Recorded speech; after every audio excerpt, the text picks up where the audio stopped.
Menurut saya dalam kasus ini, saya kira pemerintah tidak konsisten dalam bersikap terhadap musuh negara dan masyarakat, yaitu apa? Teroris. Ya, tadi saya katakan KKB itu sudah ditetapkan sebagai teroris. Nah, di luar Papua, orang baru terduga namanya teroris saja yang sudah dibunuh. Ya. Secara namanya extrajudicial killing. Betul. Banyak yang ditangkap. Bahkan hanya dituduh radikal saja kan sudah dipersekusi, ya kan? Diberikan sanksi. Ya tonjolnya Ike lah. Loh, kadang saya kalau bahas ini gemes Mas, terus gemes saya. Mana ada yang dirangkul ya? Yang ada adalah dipukul. Ya, betul.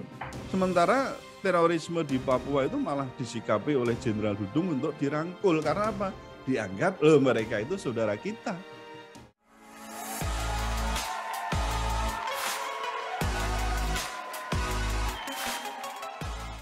Assalamualaikum warahmatullahi wabarakatuh, Puan dan Tuan. Kembali lagi di segmen Tanya Profesor di satu-satunya channel yang radikal, ramah, terdidik, dan berakal.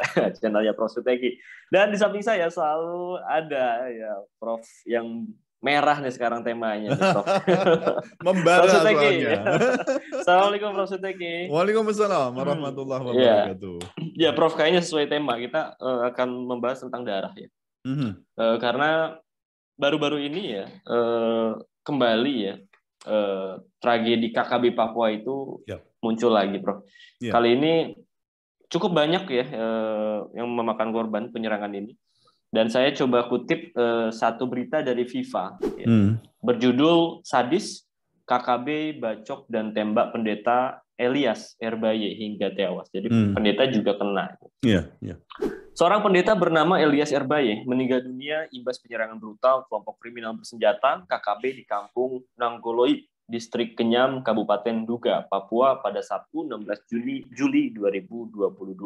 Pendeta Elias jadi salah satu korban warga sipil yang meninggal dunia karena ulah KKB.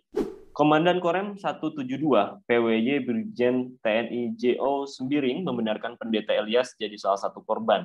Dia menjelaskan dalam kejadian ini KKB awalnya ingin melakukan penjarahan terhadap warga. Nah itu. Jadi ini kejadiannya baru kemarin, Prof, tanggal 16 dan sekarang beritanya baru saya terima juga di Twitter. Ini cukup viral dan dari mulai beritanya, teks sampai videonya juga cukup gimana ya, saya agak ngilu ya. Tapi Prof, sebetulnya pemerintah itu serius nggak sih dalam menyelesaikan Papua ini, Prof? Menurut jenengan? Iya. Ya, pertama saya ingin menyampaikan rasa prihatin dan sedih atas kejahatan KKB yang menewaskan sebenarnya kan ada 10 warga sipil ya. Iya, betul. Dan salah satunya tadi disebutkan seorang pendeta. Dan kita saya kira juga patut untuk mengucapkan bela sungkawa kepada keluarga korban ya, sekaligus mengutuk kejahatan KKB, teroris, radikalis, ekstremis, separatis. Sekalian aja bisa komplit begitu ya. Jadi saking saya jengkelnya di situ itu. Nah, bicara soal keseriusan pemerintah ini saya kira juga saya agak meragukan ya, mengingat peristiwa ini kan berulang kali dengan korban penduduk sipil dan bahkan militer ya, termasuk juga di situ ada polisi yang jumlahnya itu banyak itu, Mas. Nah, kalau serius, ini maksud saya begitu ya, kalau serius mestinya kan Densus 88 ini kan sudah ditetapkan nih sebagai teroris kan. Dan juga TNI, karena apa? Ini adalah separatis. Itu dikerahkan secara massal. Kita ingat Menko Polhukam Mahfud MD kan telah menetapkan secara resmi ya, memasukkan kelompok kriminal bersenjata Papua itu sebagai organisasi teroris. Nah, sehingga apa? Penanganannya ya silahkan merujuk pada Undang-Undang Nomor 5 tahun 2018 itu tentang pemberantasan tindak pidana terorisme. Itu loh, Mas.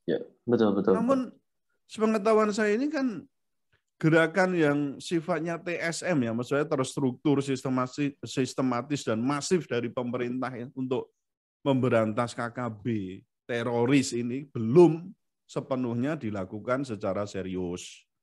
Nah, korbannya ya berjatuhan terus dan saya lihat KKB ini semakin beringas gitu loh.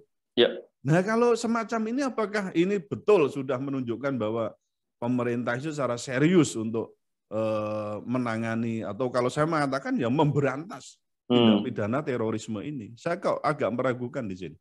Oke, baik. Prof, ini juga saya baca komentar salah satu yang lagi naik ya di setiap tweet itu kan biasanya kelihatan tuh muncul. Jadi ada komentar dari akun yang namanya @ecoboy. Dia menulis seperti ini, Prof. Sampai kapan separatis biadab ini dibiarkan leluasa membunuh dan menteror warga Papua? Nah, kemudian dia melanjutkan, buzzer yang heboh puji keberanian juru damai Rusia Ukraina pada kemana congornya. Nah, ini jadi ada ironi memang, Prof. Maksudnya ada di sini kan ada ironi ya. Di satu sisi yang dilambungkan itu peran kalau berarti kalau ngelihat Rusia Ukraina itu kita mengingat kemarin ya Jokowi ya. Di satu sisi melambungkan sebagai juru damai. Sementara di sisi lain ini setahun ini udah berapa puluh tuh korban, Bro. Yang terakhir itu kita yang di ini menara satelit itu yang ditinggalkan satu orang itu, Prof. KKB korban KKB. Iya. Jadi bagaimana Prof Suteki melihat ironi ini, Prof?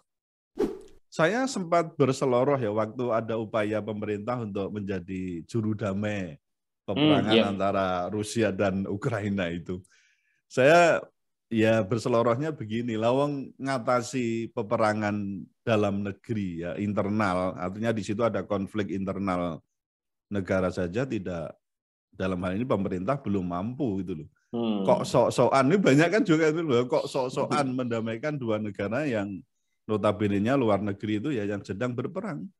Nah, saya kira kok ada tepatnya ya kalau itu dikatakan sebuah ironi. Di dalam negeri sendiri tidak atau belum berhasil mendamaikan atau membuat perdamaian secara utuh, karena memang separatisme, apakah juga tadi terorisme itu masih menguat semacam itu dan semakin beringas, tapi kok sudah berusaha untuk mendamaikan dua negara yang sedang bertikai atau berperang ya, bahkan berperang. Dan kemarin juga nggak tahu ya benar tidaknya bagaimana soal pesan yang disampaikan ke Presiden Rusia dari Ukraina itu benar apa tidak, saya tidak tahu persis ya, tapi ya memang kenyataannya demikian. Dan ternyata kan betul ya, perang kedua negara itu tidak menunjukkan teredam atau mereda, tetapi malah memanas. Mungkin negara lain yang mengetahui bagaimana pergolakan di Papua, ya artinya di internal negara kita ini yang tidak kunjung padam itu akan ini apa ya, mencibir atau menertawakan pemerintah Indonesia gitu ya. Jangankan kok perang mengatasi lonjakan harga dan kelangkaan pangan, misalnya contoh lah yang kasus jelas itu minyak goreng. Sementara kita produsen sawit malah kemarin tuh bingung mau menjual sawit karena harganya murah. Lah ini minyak goreng kita malah masih mahal loh, Mas. Terutama yang kemasan itu kan nggak ada yang turun itu kan. Betul. Ya, oke, untuk curah mungkin sudah dinormalkan atau dianggap normal, tapi untuk yang kemasan kita ini kan banyak yang pakai yang kemasan juga. Betul. Jadi soal nangani pangan aja kurang berhasil. Bahkan yang terjadi kemarin itu kan malah ada apa, mafia minyak goreng yang melibatkan pejabat penting pemerintah sendiri. Apa ini tidak memprihatinkan? Maka saya katakan ini ironi. Kita ngatasi dalam negeri aja dalam tanda kutip ya kurang berhasil, tapi kita sudah mencoba untuk keluar ya, mencoba mendamaikan perang antar dua negara. Jadi kita mestinya akan menangani dulu nih internal dulu secara baik. Ya tentu dengan segala pendekatan. Nah, kalau itu nggak berhasil nggak usah mikir rumah tangga keluarga lain gitu.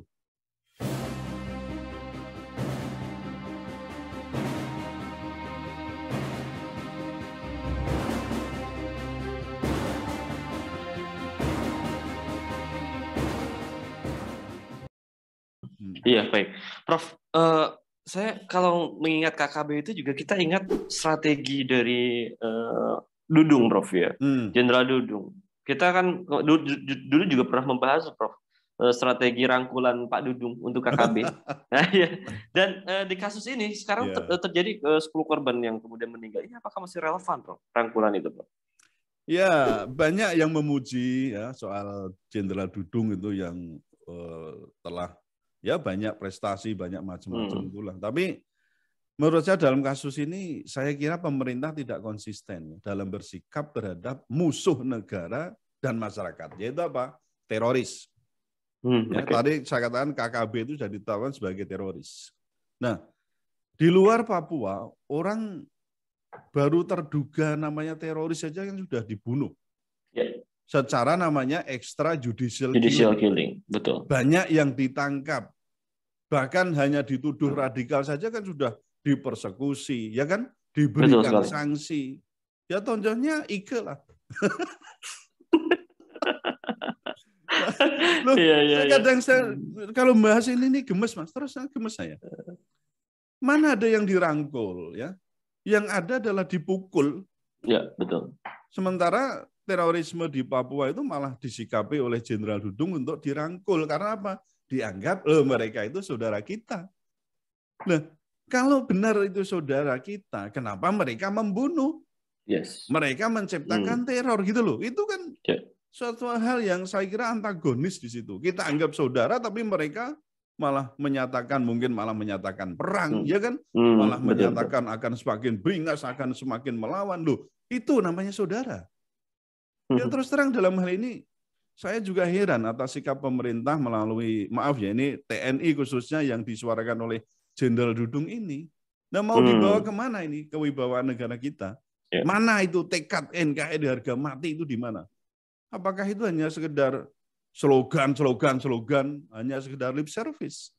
Ataukah dalam hal ini Densus 88 dan TNI misalnya apakah ada rasa bagaimana ya, apakah takut menyerbu KKB teroris di Papua ini? Tapi tidak takut apa? Ya ini fakta, ini nanggepi orang-orang Islam, ustadz, ulama yang diduga terlibat terorisme.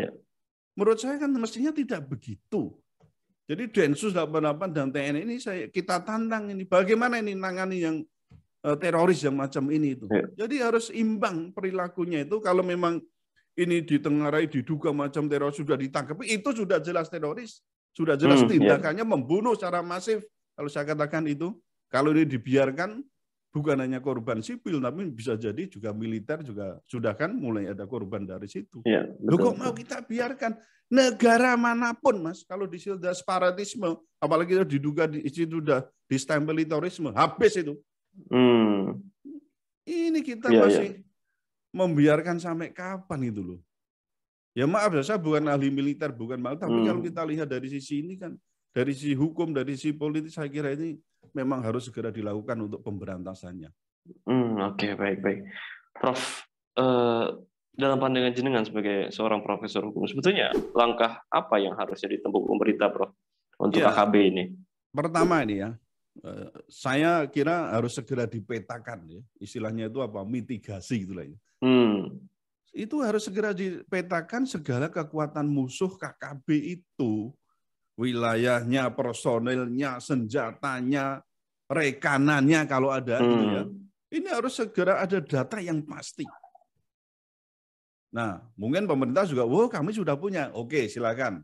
Tapi yang kedua, lakukan perundingan dengan pimpinan tokoh KKB teroris separatis itu.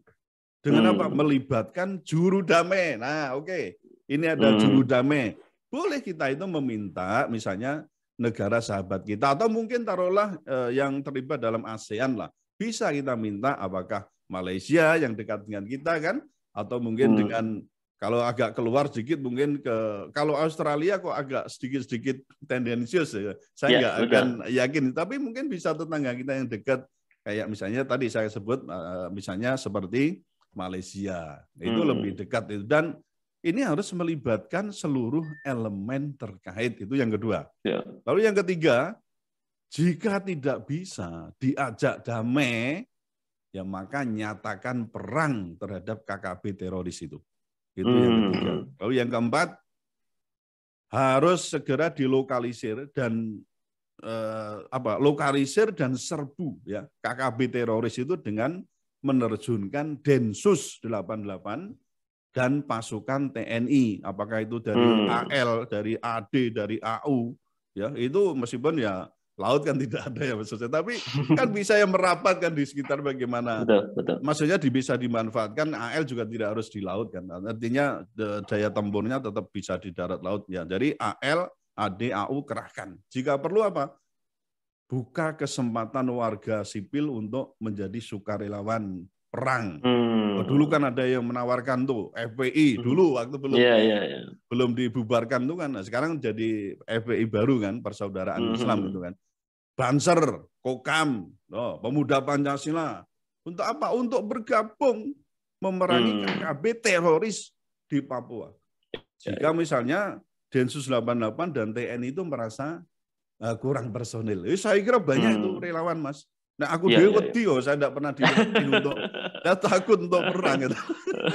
Tapi udah dilatih itu kan, ada latihan-latihan perang macam-macam, megang senjata ini. Mungkin bisa itu, sukarelawan gitu. Kalau misalnya TNI dan Densus 88 itu merasa kekurangan personil, kan itu tuh. Lalu yang kelima ini penting juga, abaikan sikap negara luar yang mungkin akan memprotes tindakan Indonesia dalam memberantas terorisme. Iya, betul. Ini tunjukkan nih bahwa negara ini, NKRI ini berdaulat. Nah, 5 itu rekomendasi saya. Luar biasa. Segera kelar itu. Baik, iya. Ya, terima kasih Prof. Suteki. Ya, terima kasih juga pada Puan dan Tuan yang sudah menonton sampai di sesi pertanyaan keempat dalam soal KKB yang bacok dan tembak bahkan sekelas pendeta meninggal. Ya, mudah-mudahan kita berharap bahwa kasus KKB ini segera selesai ya. Ya, maaf saya agak sedikit berapi-api karena sudah ini di kepala sudah umum gitu ya, sudah mendidih. Betul sekali, Prof. Iya. Saya kasihan sama korban-korban yang berduka cita banyak ya. Dan juga makin tambah beringas itu KKB. Betul sekali ya. Mudah-mudahan cepat hilang lah, bukan sekedar reda ya, Prof. Kalau reda bisa balik lagi. Ya diberantas, terorisme ya berantas gitu. Baik ya. Terima kasih Prof. Suteki. Terima kasih juga Puan dan Tuan yang sudah menonton. Jangan lupa like, comment, share, dan juga subscribe channel Prof. Suteki. Karena satu yang berbeda, kita akan senantiasa mengulas isu-isu viral secara radikal, ramah, terdidik, dan berakal. Ya, dan terima kasih. Saya pamit undur diri. Assalamualaikum warahmatullahi wabarakatuh. Waalaikumsalam warahmatullahi wabarakatuh.